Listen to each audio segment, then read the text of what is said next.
खूप वेगवेगळे व्हिडिओ बघितले आणि हे चॉकलेट टाका, ते चॉकलेट टाका, बरंच काय काय होतं. नंतर मला एक सोपा व्हिडिओ सापडला आणि मला प्रश्न पडला, अरे खरंच एवढं सोपं असेल का? नंतर म्हटलं चला एकदा ट्राय तर करूया.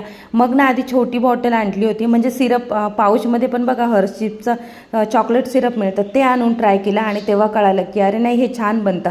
मग आता ना जेव्हा पण मुलांना चॉकलेट मिल्कशेक प्यायचं असेल ना तर आम्ही घरच्या घरीच बनवतो, म्हणजे बाहेर ना याच्यासाठी 60-70 रुपये तर कसेही द्यावे लागतात. मस्त चॉकलेट सिरप घ्यायचं, त्याच्यामध्ये ना 1 चमचा साखर टाकायची, साखर कमी टाकायची कारण त्या सिरपमध्ये मे बी बऱ्यापैकी साखरेचं प्रमाण असतं, तर जास्त साखरेची गरज लागत नाही. आणि दूध टाकायचं आणि आपलं मिक्सरमध्ये फिरवून घ्यायचं आणि होतं आपलं चॉकलेट मिल्कशेक रेडी. खूप इन्स्टंट तयार होतं. तुम्ही जर कधी ट्राय केलं नसेल ना नक्की ट्राय करा, खूप पटकन तयार होतं. चॉकलेटचं प्रमाण आणि साखरेचं प्रमाण कमी जास्त झालं ना तरी पण ते आपण ॲड करू शकतो. नंतर नाश्ता वगैरे केला, सकाळच्या नाश्त्याची तयारी केली आणि असं संपवलं आजचा दिवस. होप्स व्हिडिओ आवडला असेल. डू लाईक, शेअर, सबस्क्राईब आणि बाय.